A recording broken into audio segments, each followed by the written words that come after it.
Aku kenalkan sama saudara aku yang di Jawa. Terus dia bilang itu kan ya persyaratannya kayak gitulah, bayarnya sekitar satu orang berapa? 16 juta. Katanya kan 21 juta, terus dia bantu 5 juta, terus kita bayarnya 16 juta. Terus dia bilang itu bayar dulu, nanti dijanjikan nanti kalau sudah bayar barengan ke PT sama adik aku gitu. Terus ya setelah kita bayar ternyata enggak, PT adik aku kan yang di Jawa, yang di telepon biasanya itu dia cuma dikasih nama PT abal-abal gitu. Oke. Kalau boleh tahu komunikasinya sama orang yang di Hong Kong apa sama orang yang di Indonesia?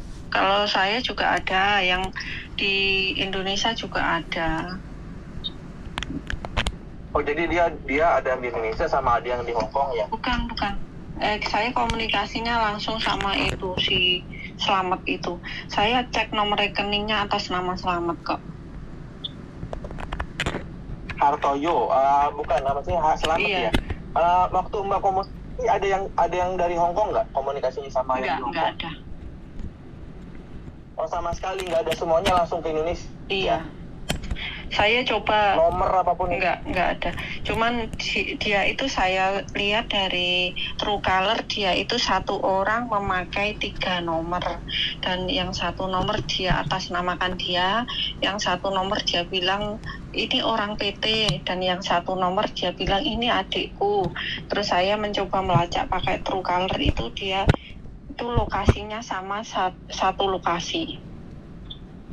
Ponorogo. Iya. Ponorogo daerah mana ya? Sebelahnya Selaung itu loh. Oh, gitu. Dia satu orang memakai 3 nomor HP, yang satu atas nama dia, yang satu dia bilang ini orang kantor, orang PT.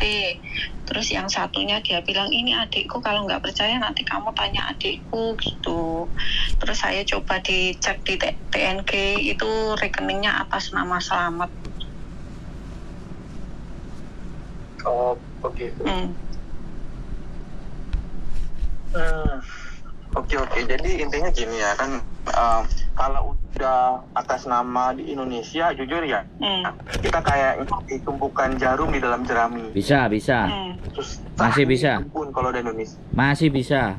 Di Indonesia pun masih bisa. Masih bisa, betul. Ya, lu kan infonya kan ke Bu Anggi kan, berarti yang dari Indonesia tuh tentang jaringannya. Jadi info buat lu dari Mbak ini, dari Mbak Wit namanya ini. Iya. Terus kemudian yang di sini nih, gue kan fokusnya ke yang di sini nih, mau diributin yang di sini kan. Karena nama Hartoyo sering banget keluar. Info lokernya itu dari Hartoyo kan. Iya. Dari orang. Iya. Dan itu Slamet Riyadi, itu FB-nya 2, Slamet Riyadi dan Hartoyo. Nama saya itu Azwar Anas, tapi bapak saya namanya Slamet Haryadi.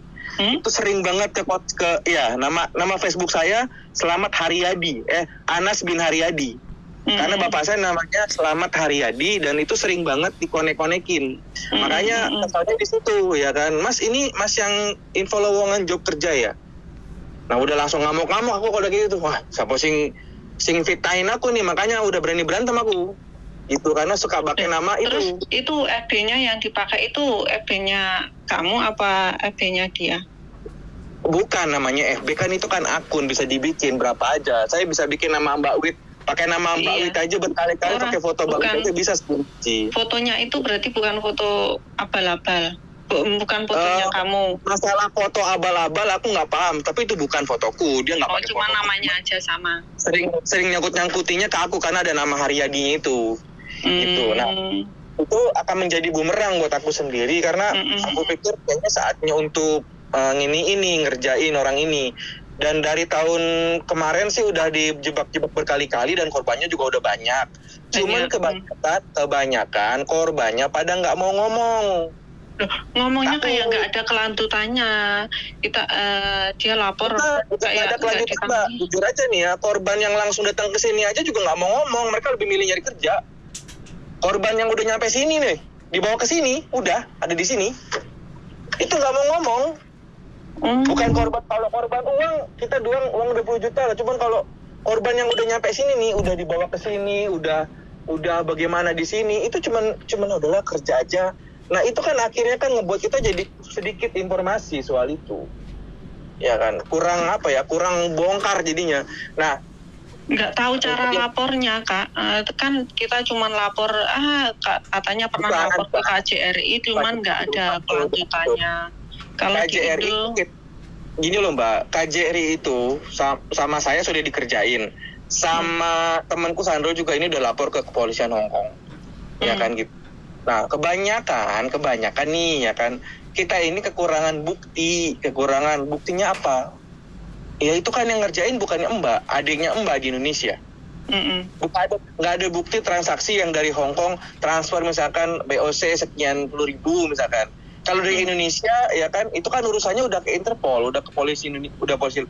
Tambah lagi kalau seandainya Hartoyo itu orang peperan, maka orang Indonesia nggak bisa ganggu, karena dia bukan warga negara Indonesia.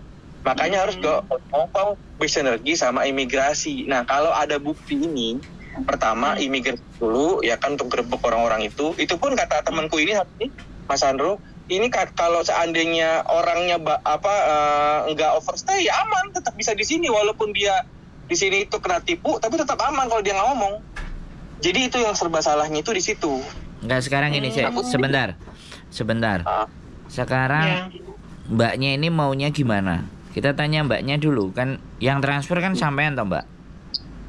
yo adike yo kok tanggane wong 2 orang dadi aku malah ngijoli lo. Enggak, saya tanya. Ya. 2 orang itu di Indonesia apa sudah di sini sekarang? Di Indonesia. Oke. Yo lek iso iki lek nuntut hukum ya dihukum, lek rais lek anu ku priyo. Oke, sebentar. Saya tanya, jawabnya jangan panjang-panjang. Bukti transfernya kepada atas nama Slamet itu ada kan? Ada. Oke. Jadi itu kita laporkan sebagai pengaduan ke kantor polisi Indonesia. Sudah apa belum? Saya tanya.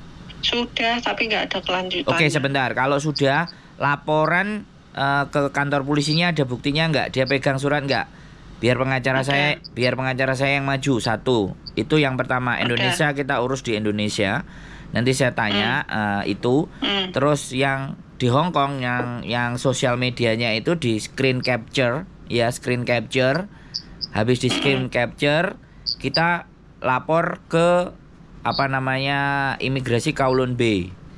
Jadi sampean harus punya waktu untuk bisa ikut sama kita, datang bahwa akun ini itu suka menipu kayak gitu kan. Buktinya saya di Indonesia sudah transfer dari Indonesia. Nah, kita nggak ketik.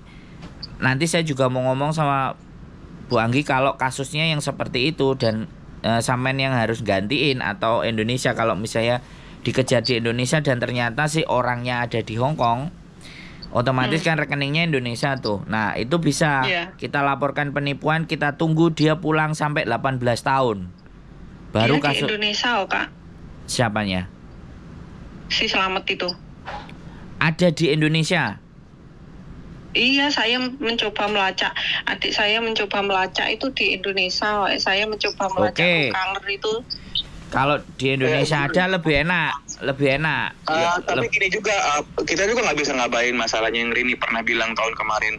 Rini telepon sama orang yang langsung pakai nomor Hong Kong, bro. Dia jelas-jelas ngobrol sama Rini pakai nomor Hong Kong. Saya kasih tahu. Mr. Anas, sebentar, Mr. Anas. Oke, satu-satu kita bahas. Kita fokus sama Mbak ini. Kita nggak usah bahas sama punyanya Rini. Kalau kamu mau bahas punyanya Rini, ayo kita bahas punyanya Rini, beda. Mbaknya ini sekarang yang ada korbannya yang harus ganti uang ini loh. Nah, laporan dari kantor polisi itu kalau sudah ada, Slametnya juga sudah ada, terdetek. Ketika sudah laporan polisi, memang kalau kita nggak bayar polisi untuk naik ke penyelidikan, biasanya dia nggak akan lanjut. Tapi kalau polisinya bisa kita kasih terus untuk lidik, udah naik ke penyidikan baru. Nah, Nanti makanya kan kita harus berkomunikasi untuk supaya bagaimana agar polisi menindaklanjuti. Kalau enggak nanti laporan polisinya kirim ke saya juga print. Nanti saya coba lapor ke polisi KJRI, apakah mereka bisa membantu atau bagaimana. Kalau memang nggak bisa ya kita harus nembusi ke polisi setempat tadi untuk naikkan ke penyelidikan. Jadi untuk melihat ke Pak Slametnya tadi yang memang melakukan, karena ada laporan polisi. Jadi kalau sudah sampai begitu kan otomatis kalau sudah penyelidikan ada bukti transfernya, namanya dibukalah itu rekening. Dibuka rekening sama bank dari pihak polisi. Ketika memang ternyata ada aliran dana dan ternyata itu wan prestasi atau disebut sebagai tidak menepati janji, maka itu bisa kita pidanakan. Jadi seperti itu ceritanya. Gak ada masalah. Kalau masih di Indonesia belum terbang itu kita urus di Indonesia. Nah untuk persoalan di Hongkongnya, berarti ini kan sosial medianya yang menyesatkan. Nah kalau sosial medianya yang menyesatkan, kita tinggal nggak tahu cybernya di Hongkong itu apa. Satu itu. Kalau yang kedua, kalau karena memang belum sampai di sini, berarti kita berkasusnya di Indonesia. Kalau yang sudah sampai di sini, kemarin kayak saya itu hampir ada 20 manusia di daerah Samsuipo. Nah, itu baru ke Kowloon Bay. Itu keimigrasian Hongkong yang akan menangani. Karena calon-calon OS dan calon paper. Jadi bergeraknya setelah OS sama paper baru kena. Tapi kalau dia masih punya turis ya aman.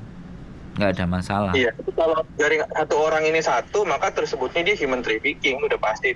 Jahatannya lebih besar lagi. Kalau dia ada di sini lebih enak, tapi kalau dia ada di Indonesia itu yang kadang serba salah.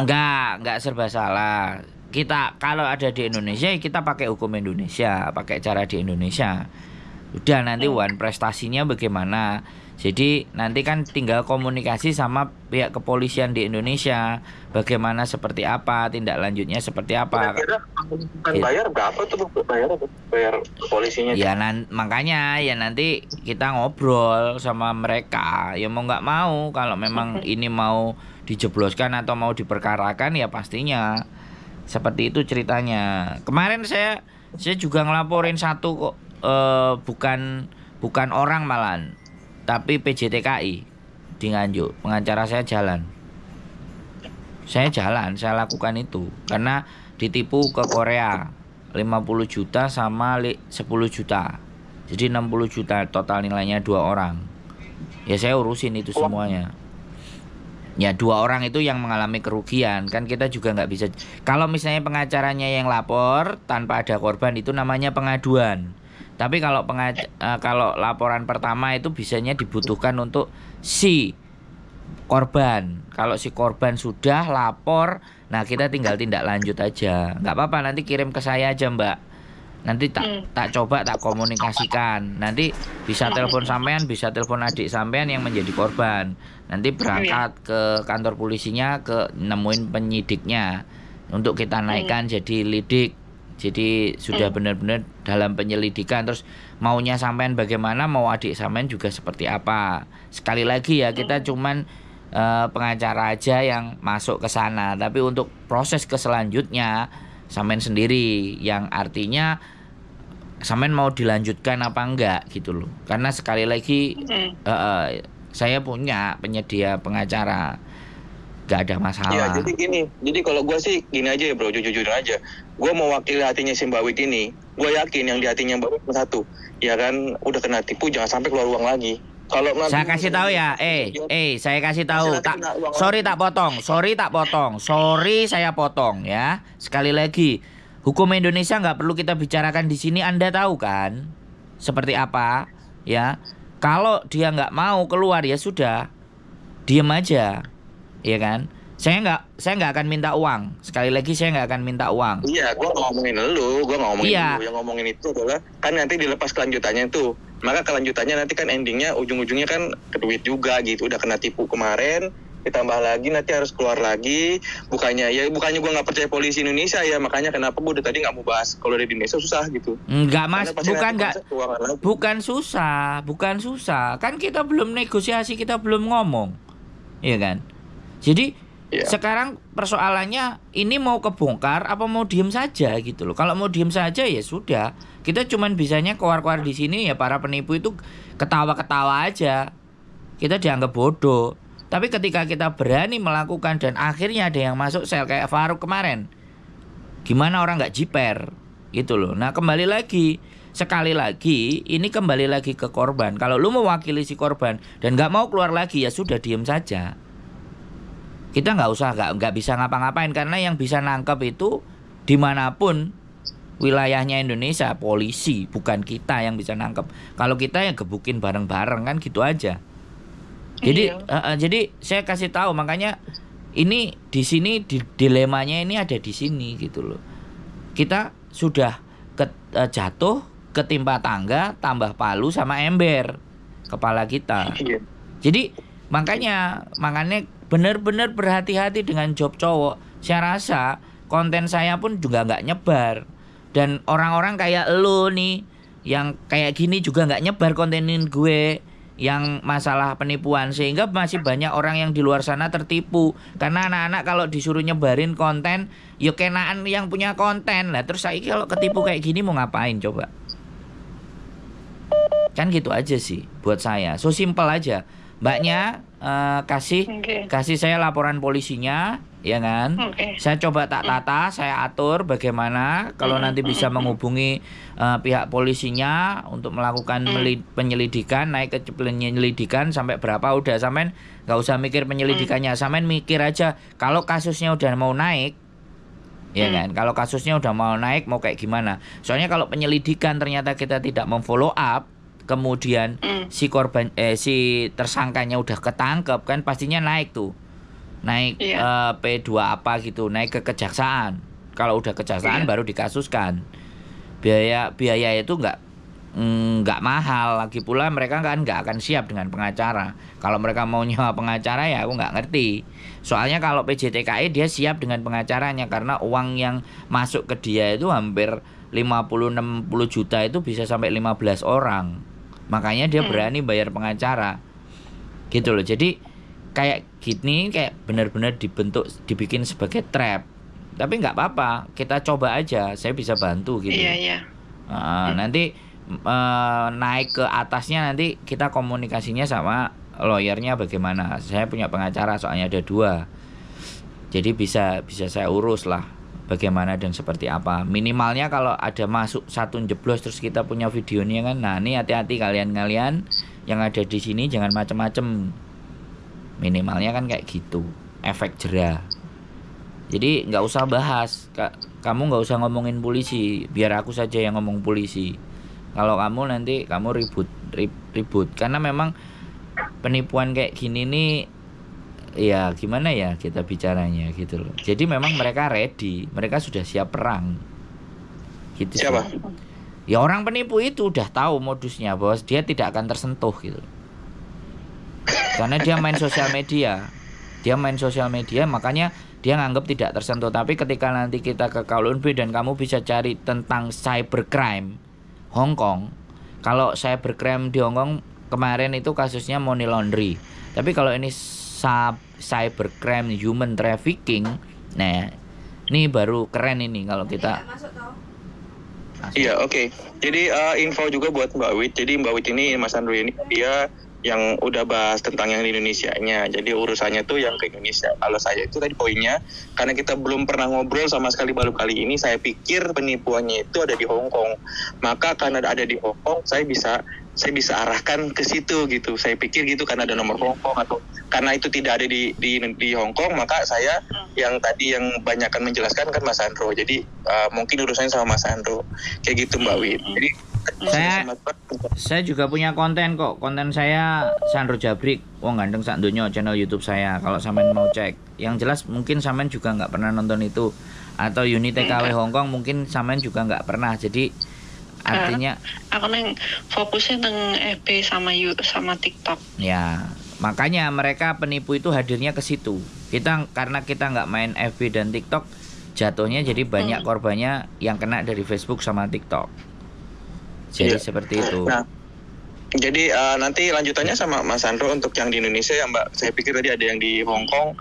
Jadi saya bisa. Kemarin sih ada, cuman kemarin males ngurusinya karena tadi ya kan itu terlalu berbelit-belit ketika ngelapor polisi pun jadinya jadi malah. Kamu cari kalau di Hong Kong coba cybercrime Hong Kong Police and Human Trafficking. Juga udah dapet sih ini apa namanya soal itu. Jadi kemarin itu gua sempet nanya, bini gua sih yang nanya. Jadi dia bilang katanya ya apapun itu bentuk penipuan cybercrime Hong Kong itu pasti akan dikerjakan. Nah, cuma satu yang jadi masalah adalah bukti dari itu semua apa, ya kan, karena kita kalau di Hong Kong itu kan kalau dia banyak telepon. Kalau seandainya kita mau menuduh orang salah, ya kan, mau menuduh orang salah, maka kita harus membuktikan dulu kesalahannya apa. Di sini, ya kan, kalau di Indonesia kan kalau kita menuduh orang bersalah, maka orang itu yang harus membuktikan dia tidak bersalah. Itu di Indonesia.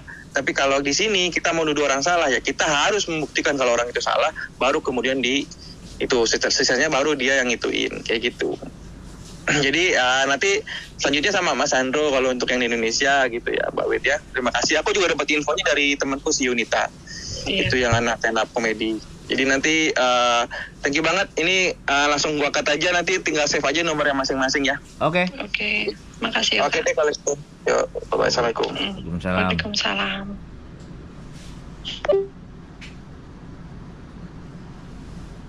Oke teman-teman semuanya, korban lagi ya, karena memang medianya adalah Facebook dan TikTok. Jadi kalau Facebook dan TikTok ya sudah, karena di situ dua sosial media itu kita nggak punya dan nggak dapat.